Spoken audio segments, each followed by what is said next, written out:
Hoje eu entendo, quando eu tinha meus 19 anos, passaram-se alguns anos, e eu tinha um tio, esposo, hoje falecido, ele e a esposa.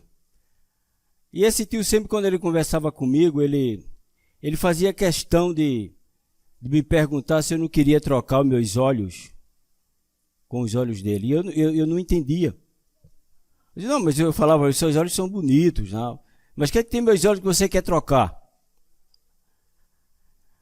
Eu entendo porque uma das coisas mais lindas, uma das características mais lindas do ser humano é seus olhos, é o olhar dele. Porque com o olhar eu expresso vários sentimentos, sabia? Com o olhar eu posso expressar amor, com o olhar eu posso expressar compaixão, com o olhar eu expresso alegria, com o olhar eu expresso compreensão, com o olhar também eu posso expressar ódio, eu posso expressar raiva, posso expressar tristeza, posso expressar angústia, posso expressar dor. E nessa manhã, eu queria compartilhar com os amados e amigos que nos visitam sobre o olhar de Jesus. Como que Jesus olhava para as pessoas? Talvez hoje eu entendo porque meu tio queria os meus olhos naquela época, quando a gente conversava. E talvez foi através do meu olhar que Eurides, hoje é minha esposa, e me deu os 3 filhos maravilhosos. Talvez no meu olhar eu expressei para ela os sentimentos que eu tinha guardado dentro do meu coração. E ela percebeu isso. O livro de Marcos foi escrito pelo próprio Marcos e diz os grandes estudiosos, os peritos, que Marcos recorreu a Pedro para pegar informações sobre Jesus. E ninguém melhor do que Pedro para falar do olhar de Jesus. Ninguém melhor do que Pedro. E a gente conhece a história de Pedro, né? E a gente sabe como Jesus olhou para Pedro muitas vezes. Mas a primeira coisa que eu gostaria de compartilhar hoje era que está no Evangelho de Marcos, capítulo 3, versículos de 31 a 35, é que Jesus ele tem um olhar acolhedor. Alguém já olhou para você com aquele olhar acolhedor? As pessoas te desprezam, mas alguém chega e te olha com aquele olhar acolhedor. E você se sente feliz, né? É interessante porque nesse texto, e a gente não vai ler todos os textos de Marcos, mas nesse texto aqui, Jesus está no meio da multidão e ele está conversando com a multidão, está ensinando a multidão, está olhando a multidão. E chega alguém para dizer, olha, tua família está aí fora, tua mãe, teus irmãos. E Jesus passa o olhar dele para a multidão e diz, sabe quem é meu irmão, minha irmã, meu pai, minha mãe? São aqueles que fazem a vontade do meu Pai. Esses são meus irmãos e minhas irmãs. O olhar de Jesus traz essa definição para as pessoas. Numa campanha evangelística, certo menino recebeu um convite e foi para o culto da igreja. Aí quando o pregador sobe para pregar, o pregador pede para que todo mundo fique em pé e olhe para o seu próximo e fale alguma coisa. E esse menino estava de lado de um senhor e ele perguntou para o senhor, conhece Jesus? E aquele homem olha para o garoto com aquele olhar e diz: ô meu jovem, eu sou um diácono e consagrado, reconhecido pela igreja. E o menino olha para ele e diz, porque ele perguntou se ele conhecia Jesus, se ele era salvo. E o diácono responde para ele dessa forma, e ele responde para o homem e diz o seguinte: Deus pode salvar quem ele quiser. Então não é eu que defino quem vai ser salvo, mas é Deus que salva. Quando eu olho para as pessoas, será que quando eu saio de casa, vejo o meu vizinho, quando eu estou caminhando para a padaria, vejo o balconista, quando eu estou lá no supermercado, passando minhas compras, e está lá o caixa, quando eu estou no ônibus, que tem aquelas pessoas sentadas ali, como que eu estou olhando para elas? Aí eu tenho que pensar como Jesus olhava. Jesus olhava para ela com um olhar acolhedor. Jesus sempre olhou para as pessoas com um olhar acolhedor. E não importa quem eram essas pessoas, inclusive até os seus próprios inimigos, sempre com um olhar acolhedor. Porque Jesus olhou para aquelas pessoas e disse: quem faz a vontade do meu Pai são meus irmãos e minhas irmãs. Quando eu sento naquela poltrona do ônibus e olho para as pessoas, será que eu posso ver com o meu olhar acolhedor aquelas pessoas sendo meus irmãos e minhas irmãs? Isso é vencer Curitiba e o mundo para Cristo. Em outro texto de Marcos, ele fala que Jesus tem um olhar compreensivo. Ele disse-lhe Jesus: vocês todos me abandonarão. Pois está escrito em Marcos 14, versículos 27 a 31. Ferirei o pastor, as ovelhas serão dispersas. Mas, depois de ressuscitar, irei adiante de vocês para a Galiléia. Pedro declarou: ainda que todos te abandonem, eu não te abandonarei. Respondeu Jesus: asseguro-lhe que ainda hoje, esta noite, antes que 2 vezes cante o galo, 3 vezes me negará. Mas Pedro insistia ainda mais: mesmo que seja preciso que eu morra contigo, nunca te negarei.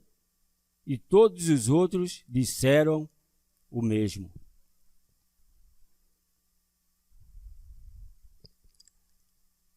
É interessante porque daqui a pouco, sabe o que Pedro vai fazer? Pedro vai negar Jesus. Você já foi desapontado por alguém? Um amigo, um colega de trabalho, seu irmão, sua irmã, seu pai, sua mãe? Algum desconhecido? Desapontou? Abandonou você no momento mais precioso ou que você mais precisava em sua vida? Apesar de Pedro e os demais ter garantido para Jesus que jamais o abandonaria, eles o abandonaram. Mas sabe que no momento que Jesus trocou olhar para com Pedro, após ele o negar, aquele olhar de Jesus causou um impacto muito grande na vida de Pedro. Muito grande. Pedro se sentiu acolhido. Não, mais que isso. Pedro sentiu que Jesus compreendeu. Será que nós compreendemos as pessoas? Será que nós compreendemos a vida que as pessoas levam? Será que nós temos essa compreensão E mais ainda, será que o nosso olhar para as pessoas transmite essa compreensão? Porque quando as pessoas sentem no nosso olhar que elas estão sendo compreendidas, sabe, o evangelho pode ser pregado. O evangelho é pregado. Porque, gente, eu não vou pregar o evangelho se eu não compreendo o Mauro, eu não vou levar o evangelho para Mauro. Se Mauro não se sente compreendido, eu não vou. Se o Mauro não se sente acolhido, né, a gente não leva esse evangelho para as pessoas. Mas Pedro se sentiu tocado. Aquele momento, aquele olhar de Pedro foi marcante. Tão marcante quando foi o seu olhar por sua esposa. Essa esposa, essa mulher que você tem ao seu lado, né? Como foi marcante o olhar que você transmitiu por sua esposa, esse homem que está do seu lado. O olhar de Cristo é assim. E nós, como seus servos, quando desenvolvemos uma intimidade com Ele, nós vamos olhar para as pessoas assim, com um olhar de compreensivo, acolhedor. E um olhar vendo a fé no coração das pessoas. Sabe por que eu não tenho pregado o evangelho como devo? Eu pareço hipócrita falando de evangelismo aqui, da pregação da palavra. É porque eu não consigo ver a fé no coração das pessoas.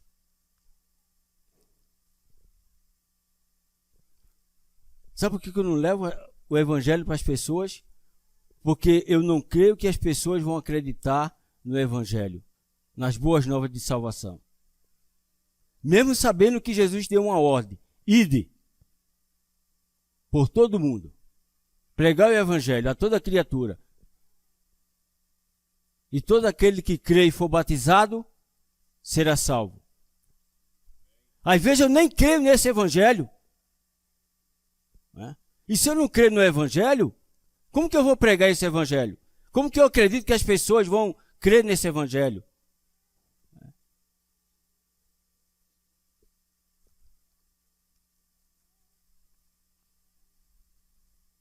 Mas Jesus olhou para aquela mulher. E é o nosso próximo texto de Marcos, capítulo 5, de 24 a 34.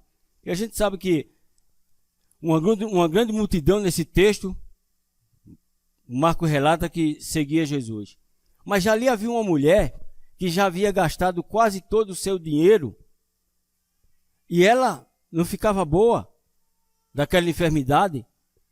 E ela, na mente dela, no coração dela, ela dizia: se eu tocar apenas na sua veste, eu serei curada. Que fé, hein? Ela não precisava ouvir Jesus pôr a mão sobre ela. Ela não queria que Jesus orasse por ela. Ela apenas queria tocar no manto, na roupa de Jesus. E foi isso exatamente que ela fez. E Jesus sentiu. Mas o ponto aqui é, no final das contas, quando ela se declara para Jesus que foi ela, Jesus disse para ela o quê? Mulher, a tua fé te salvou. Não erramos, mas é a fé das pessoas que nós pregamos para elas, que nós compartilhamos para elas da nossa fé, que vai salvá-la. É a fé em Jesus Cristo. É a fé naquele que foi crucificado, sepultado e ressuscitou no terceiro dia. Não temos que fazer nada, irmãos. A nossa missão é só pregar. É só pregar o evangelho. É só pregar. E devemos ter esse olhar também de compaixão. Jesus olhou para as pessoas com compaixão ali no Marcos capítulo 3, versículo de 1 a 6. Noutra ocasião ele entrou na sinagoga e ali estava um homem com uma das mãos atrofiada ou ressequida. E alguns deles estavam procurando um motivo para acusar Jesus. Mas é interessante porque, enquanto as pessoas estavam com más intenções, querendo prejudicar Jesus, Jesus estava olhando para alguém com a mão seca, sem movimento, sem circulação. Olhar de compaixão. E eu tenho me perguntado, quando eu passo pelas pessoas na rua, quando eu vou na farmácia, será que eu tenho compaixão daquelas pessoas? Mas eu não estou falando que ela é uma miserável, não. Mas eu estou falando de onde Jesus me tirou. Eu tenho sido muito grato a Deus, aos irmãos metralhas. Porque por causa da coragem daquele jovem, eu posso olhar e ver Everton, Alberes, David, Jaqueline, Eliene. Porque eles tiveram coragem de falar do evangelho para mim. E eu queria que você pensasse nisso também nessa manhã, irmão. Eu tenho certeza que você agora está pensando, eu sou grato a Deus por Amaro, por Francisco, ou João, ou Sebastião, ou Joana, ou Maria, que chegou com o evangelho para mim. Porque hoje eu estou aqui, a minha esposa está, meus filhos estão, meu vizinho está, por causa da Maria, que foi corajosa e pregou esse evangelho. Ela teve compaixão de mim. Ela teve compaixão. Será que nós temos sido gratos a Deus por aquela pessoa que lá atrás levou o evangelho para mim? E será que eu estou sendo grato a Deus que hoje eu estou levando esse evangelho para outras pessoas? É uma corrente, irmão, não para. Não para. Você leva o evangelho amanhã para alguém e não vai ficar naquela pessoa. Não vai. Não vai ficar. Porque ela vai levar para outro. E vai levar para outros. E vai levar para outros. E daqui a pouco você, por causa de uma oportunidade que você aproveitou com o olhar de compaixão de Jesus,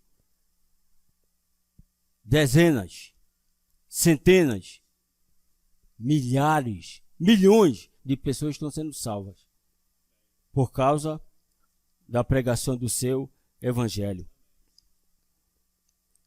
E para nós fecharmos, se você pode abrir em Atos capítulo 5, 42. Tem algo bem prático para a gente aqui. É interessante porque a pregação do evangelho, o crescimento da igreja no primeiro século, ela não dependeu apenas dos apóstolos. A gente acha que sim, né? É como se a gente hoje esperasse que o crescimento da igreja aqui dependesse do Mauro, do Paulo, dos presbíteros e dos diáconos. Eu digo para você que não. Não depende desses homens. Como aqui também não dependia dos apóstolos. Porque às vezes corremos o risco de pensar assim. Mas não dependia.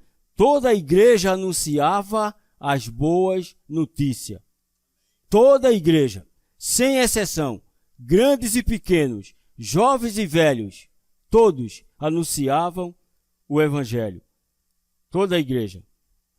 Todos os dias, no templo, nas casas, não cessavam de ensinar e de anunciar Jesus Cristo. Todos os dias. É evangelismo diário. Essa é a ideia. Não é nas quarta-feiras, não é nas quintas, não é nas sextas. Estou falando dos nossos grupos. Não é só lá.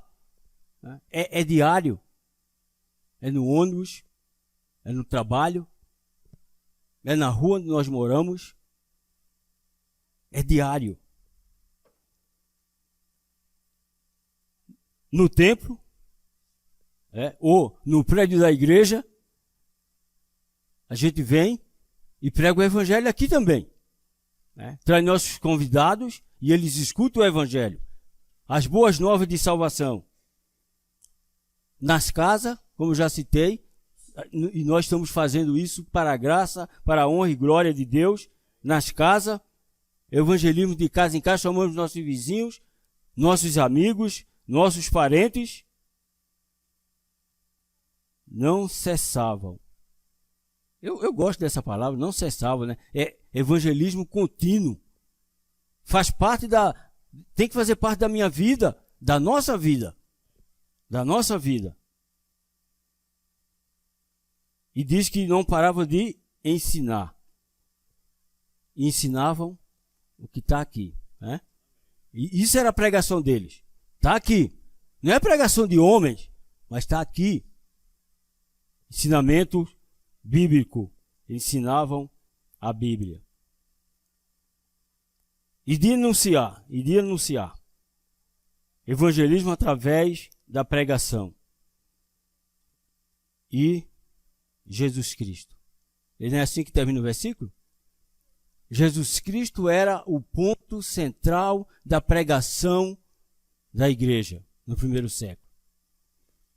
Eles não pegavam Pedro, eles não pegavam sobre a igreja. É interessante, né? Eu não sei, será que nós temos pregado Jesus Cristo ou temos pregado a igreja? Qual é a nossa pregação? É o evangelho, é as boas notícias? Porque era isso que eles pregavam, né? E eu acredito que é isso que nós estamos pregando e devemos continuar pregando. Jesus, ele é o tema central da nossa mensagem. Não pregue a igreja, né? Pregue Jesus. A igreja é resultado. Amém? A igreja é resultado. Pregue Jesus, não pregue a igreja. As pessoas decepcionam com a igreja, ou não? Será que você nunca decepcionou ninguém? Eu conheço tantas pessoas que vieram e foram porque ficaram decepcionados com homens, mas com Jesus não. Jesus não decepciona ninguém. Sabe por quê? Jesus olha com olhar acolhedor, com olhar de compreensão. Ele vê a fé no meu coração, no seu. Ele olha com olhar de compaixão.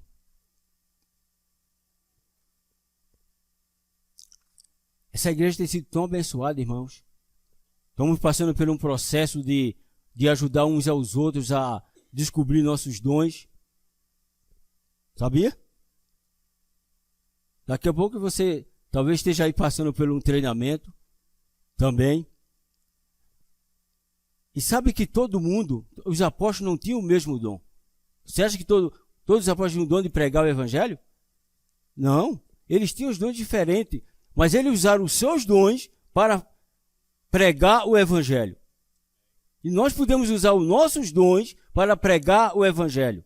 Não tem que ser professor da Bíblia, né? Não tem que ter o dom da sabedoria. Não, você usa o seu dom. Se você tem um dom de generosidade, você vai usar a sua generosidade para quê? Para pregar o evangelho. Se você tem o dom de ofertar bem, você vai usar a sua oferta para pregar o evangelho. Se você tem o dom da compaixão, da misericórdia, você vai usar para pregar o evangelho. Foi isso que eles fizeram. E foi isso que eles ensinaram à igreja no primeiro século. Por isso que não era só eles que pregavam, era toda a igreja, para a honra e glória do Senhor. E sabe que o autor de Atos diz? Que todo dia Deus acrescentava os que iam sendo salvos. Amém?